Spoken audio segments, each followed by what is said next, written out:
नमस्कार प्यारे साथियों, स्वागत है आप सभी का एक बार फिर से आपके अपने यूट्यूब चैनल रेवंत राज मैथमेटिक्स में। प्रिय मित्रों, हम लोगों ने स्वर संधि पढ़ी। स्वर संधि में हम लोगों ने भेद पढ़ा था दीर्घ संधि, गुण संधि और वृद्धि संधि। यहाँ तक हम लोगों ने कंप्लीट कर लिया था। आज हम शुरुआत करेंगे यण संधि की।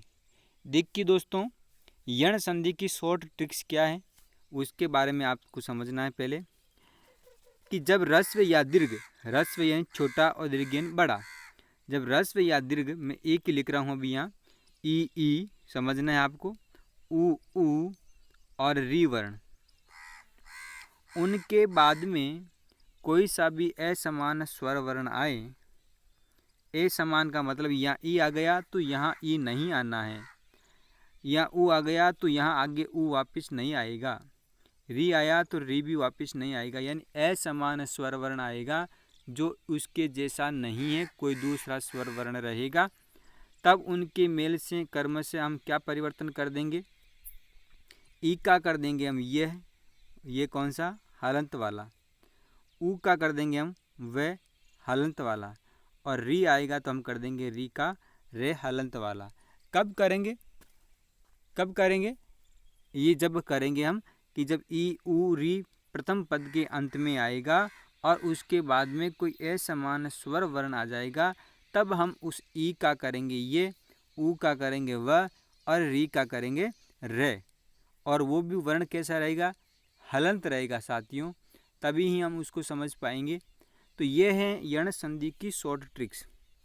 आपको परिभाषा लंबी चौड़ी मिल जाएगी, लेकिन आपको रटना नहीं है, ये समझना है कि प्रथम पद के अंत में ई उ री वर्ण रहेगा और उसके बाद में अगर स्वर वर्ण आ जाएं तब अपने को इस उ ई री का क्रम से करना है, य व और रे आदेश करना है।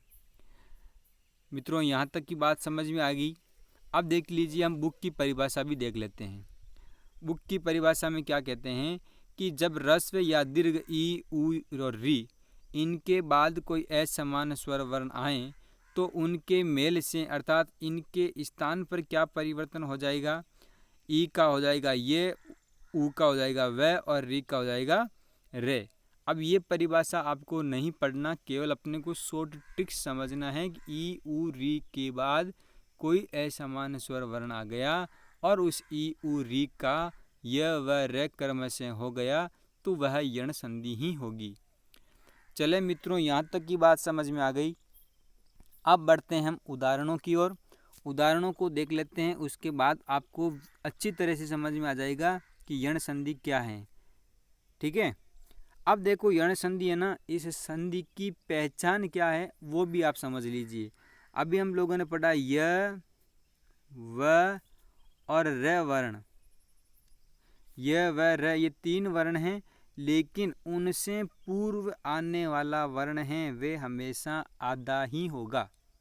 ये यण संधि की पहचान है कि य व र से पूर्व वर्ण है वो हमेशा आधा रहेगा। जैसे अभी देखना उदाहरणों में य व र जहाँ अपने को मिलेगा उनसे पूर्व वाला वर्ण आपको हमेशा आधा दिखाई देगा, अर्थात वो हलंत रहेगा। यानी हलंत दिखाई तो नहीं देगा, जुड़ेगा तब वो आधा ही रहेगा उसके साथ में। देखिए पहला उदाहरण है, उसकी ओर हम बढ़ते हैं। पहले उदाहरण में यदि प्लस अपि पद लिखा हुआ है, यदि प्लस अपि। अब इसको विस्तार से समझना है, मैं एक दो उदाहरण आपको विस्तार से समझाऊंगा, उसके बाद आपको अपने आप पता चलने लग जाएगा कि इसका संधि विच्छेद क्या होगा और संधि युक्त क्या होगा। देखिए यदि में क्या है, यदि के अंदर देखिए लास्ट में क्या है, प्रथम पद के अंत में द है, देख के अंदर कौन सा स्वर मिला हुआ है, ई है, क्या है ई, और उसके बाद में ये कहता है परिभाषा, ये ट्रिक्स उसकी कहती है कि कोई असमान स्वर हो। ई के बाद क्या है, अ है, तो ई का क्या हो जाएगा, ई का भी हम लोगों ने पढ़ा, ई का हो जाएगा, क्या हो जाएगा ये, वो भी क्या हलंत वाला, ये चलो हल हो गया हलंत वाला। अब देखिए यह दे में क्या था, ई वो निकल गया बाहर, उसके बाद ई का क्या हो गया ये हलंत, और उसके बाद क्या है अपी, क्या लिखा हुआ है अपि, ये इस प्रकार की अपने कंडीशन में आएगा। इस कंडीशन को पूरा करना। अब देखिए ये है पूरा तो पूरा लिख दो, दे है आधा तो आधा कर दो, क्यों आगे कोई स्वर है नहीं, और ये है आधा, ये में ए आकर के क्या करेगा, ये मिल जाएगा, और शेष क्या बचा, पी। ये लो, ये पद बन जाएगा अपने पास में यद्यपि, क्या हो जाएगा, यद्यपि। अब आपको ये कहीं कहीं पर भी वर्तनी की दृष्टि से इस प्रकार लिखा हुआ भी मिलेगा। अब देखो पहले वाले वीडियो में मैंने ये भी बताया था कि जो वर्ण आधा होता है वो हमेशा ऊपर चला जाता है और जो पूरा होता है वो नीचे रहता है। अब यहाँ इस कंडीशन में देखिए आप, यहाँ दे है वो आधा है, इसलिए वो क्या है, ऊपर है, और ये क्या है, पूरा है, तो वो इसके नीचे हैं। समझ में आ गया यहाँ तक की बात? ये उदाहरण समझ में आया कि ई आया, ई का असमान स्वर आने से हम लोगों ने क्या किया, ये किया और इसको मिला दिया। उसी प्रकार देखिए उदाहरण आगे, अति प्लस अंत है, अति प्लस अंत क्या हो जाएगा, अत्यंत। क्यों हुआ कि ते में क्या है, ई, उसके बाद अ है असमान स्वर, तो ई का हो गया ये। अब देखिए जो कंडीशन बताई, जो पहचान बताई, ये वर्ण आया, ये से पूर्व वाला क्या है, ते, वो क्या है, आधा है, एक नहीं है, तो ये इसकी पहचान है कि ये यण संधि है। आगे देखो उदाहरण, अति प्लस आचार, अत्याचार, ये से पूर्व वाला वर्ण आधा, वी प्लस आकुल, व्याकुल, देवी प्लस अलंकार, देव्यालंकार, सखी प्लस अवहेलना, सख्य वेलना, देवी प्लस आगमन, दैव्यागमन, नदी प्लस आगम, नद्यागम, प्रति प्लस उत्तर, प्रत्युत्तर। देखो इसी प्रकार के अनेक उदाहरण हैं अपने पास में, और भी आपको अलग अलग बुकों में अनेक उदाहरण मिल जाएंगे। अत्युत्तम, वी प्लस उहु, व्यू, नी प्लस ऊन, न्यून। देखिए ये है, ये से पूर्व क्या है, ने आधा है, तो ये का क्या करना है आप। अब देखो आपको ये भी बात समझ में आई होगी, दिमाग में आया होगा कि यार हम संधि विच्छेद से संधि युक्त कर रहे हैं, लेकिन संधि युक्त को विच्छेद कैसे करेंगे। चलो इसी को मैं बता देता हूँ, लगे हाथ ही इसको समझने की कोशिश करना। जैसे मान लीजिए शब्द लिखा हुआ है अपने पास में प्रत्येक, क्या लिखा हुआ है, क्या लिखा हुआ है, प्रत्येक, ठीक है, ये शब्द लिखा हुआ प्रत्येक।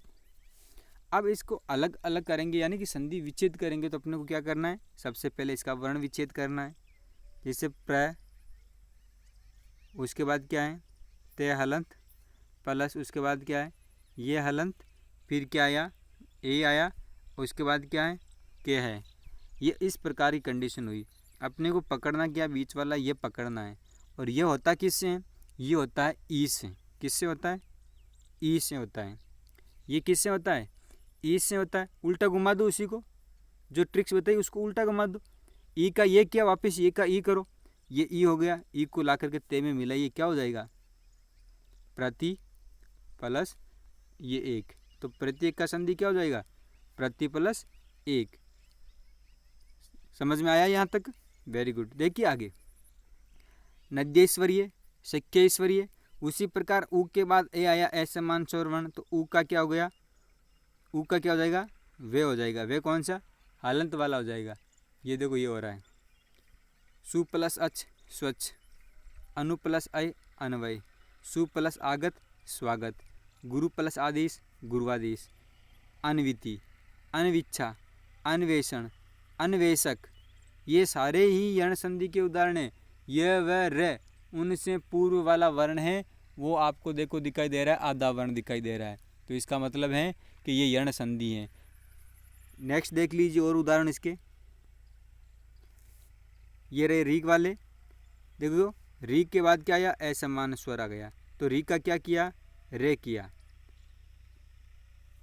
पितृ प्लस अनुमति, पितृ अनुमति, मातृधन आज्ञा, मात्राज्ञा, मातृ प्लस इच्छा, मातृइच्छा, पितृपदेश, मात्रंश, पित्रालय, पितृइच्छा, भ्रातृ उपस्थिति, ये सारे उदाहरण हैं, ये यण संधि के उदाहरण हैं। यहाँ तक समझ में आ गया। यण संधि कोई कुछ समझना नहीं, अपने को यही समझना, ई उ री के बाद असमान स्वर वर्ण आया है, तो ई उ री का य व र करना है। अगर ये व रे अगर युक्त की दिया हुआ है विच्छेद करना है तो इसका वापस ये व रे का ई उ री ही करके उसको नोट करना है। चले दोस्तों, ये तो हुई अपने यण संधि। अब देखते हैं हम आगे अयादि संधि। आज हम स्वर संधि को कंप्लीट कर लेंगे। अयादि संधि को देखिए कि जब ए ऐ ओ औ इनके बाद में कोई अन्य स्वर आ जाए तो ए आई ए का क्या हो जाएगा, ए का क्या हो जाएगा, ओ का क्या होगा और औ का क्या होगा। शॉर्ट ट्रिक समझ लीजिए, नोटबुक रखिए पास में, नोट कर लीजिए। देखिए शॉर्ट ट्रिक समझना आपको। ए ऐ ओ और औ उसके बाद कोई स्वर आ जाए, कोई अन्य स्वर आ गया तो हमें क्या करना है, क्रम से इस ए का, ओ का और औ का क्या करना है, आई आई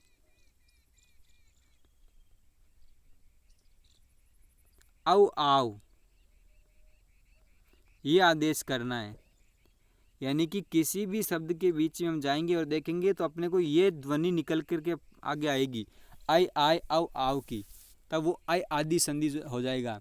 देखिए संधि का नाम ही क्या है, आई आदि। आदि का अर्थ होता है प्रारंभ, और किस से, आई से।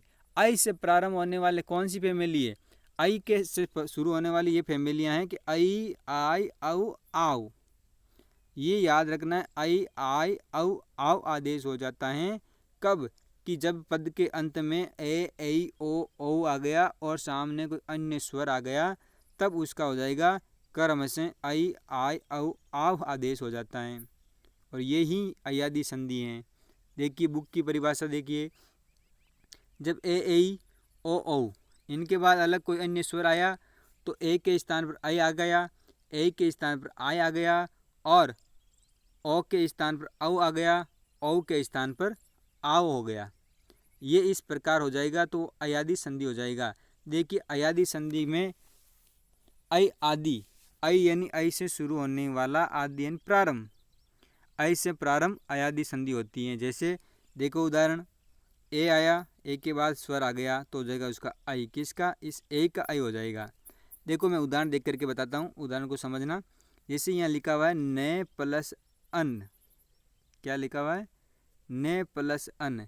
अब न में क्या है, ये है ऐ, क्या है आई। ए इस ए का क्या करना है, ए का क्या करना है, आई करना है, आ और ये हलंत रखना है। चलो ये कर दिया।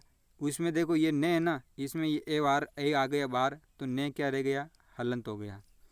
साथ में देखिए अ और न, ये इसको नोट कर दो यहाँ। अब इसको मिला दो, न और ए क्या हो जाएगा, न पूरा, ये और ए क्या हो जाएगा, ये पूरा, शेष क्या बच्चा, न, तो पद क्या बन गया, नयन। समझ में आ गई यहाँ तक की बात। चले आगे नेक्स्ट उदाहरण देखें। देखो आगे वाला उदाहरण, वही बात, चय प्लस अन चयन, नई प्लस अक नायक, कैसे हुआ देख लीजिए। न में क्या है, ए है, ठीक है, उसके बाद क्या है, अक है, तो ए का क्या करना है, आई करना है, क्या करना है, आ और ये हलंत रखना है। चलो न में क्या था, ए, ये निकल गया बाहर तो न बच गया बेचारा अकेला, ठीक है, आई हो गया और शेष क्या है, अक हो गया। मिला दो ने को आ, ना, ये और ए पूरा, ये पूरा, के का के, पद बन गया नायक। उसी प्रकार सहायक, गायिका, नायिका, ओ आ गया तो ओ का क्या करना है, अन औ करना है। देखिए हो रहा है भो प्लस अन भवन, पवन, पावक, पावन, नाविक, भावुक। ये जितने भी उदाहरण आए अपने पास में उनके बीच में देखो ये ध्वनियाँ निकल रही हैं। ये आई लिखा हुआ ना, ये आई नहीं है, ठीक है ना, ये आई होगा। अब आई के साथ में ये ई मिलेगा तब ये आई बनेगा। समझ में आ गई ये बात। इसे यहाँ देखो ओ का क्या हो जाएगा, आव हो जाएगा, आव के साथ में ऊ मिलेगा तब वो आऊ होगा। ये नहीं सीधा इसी का आऊ हो जाएगा, नहीं, इसके साथ ये मिलेगा तब होगा। पहले उसका अपने को परिवर्तन करना है, उसके बाद ये स्वर हैं ये मिलान करना उसके अंदर। जैसे धावक, समझ में आ गई। देखिए बीच में ध्वनि निकल रही है कि नहीं निकल रही है, आप उच्चारण करके देखिए, न अयन, आई आ रहा है, आ रहा है, चयन, आई आ रहा है, आय नायक, सायक, गायिका, आय आ रहा फिर इका हो रहा है, गाय प्लस इका गायिका। देखिए इसी प्रकार नायिका, भवन, पवन, पावक, पावन, नाविक, भावुक, ये अपने अयादी संधि है। साथियों एक उदाहरण दे रहा हूँ, आप कमेंट बॉक्स में ज़रूर बताइएगा उसका संधि विच्छेद क्या होगा। आपकी तैयारी कैसी चल रही है उसका भी मूल्यांकन हो जाएगा साथ साथ में। समझ में आया है कि नहीं आया है। एक पद है आपके लिए, उसका आप कमेंट बॉक्स में ज़रूर लिखना। पवित्र का संधि विच्छेद बताना है आपको क्या है, ठीक है ना। ये तो पढ़ लिया था हम लोगों ने यण संधि और अयादी संधि। आज अपनी स्वर संधि है ये हो गई कंप्लीट। अब हम नेक्स्ट क्लास में पढ़ेंगे व्यंजन संधि और विसर्ग संधि को भी पूरा करेंगे। साथियों तब तक के लिए नमस्कार, जय हिंद, जय भारत।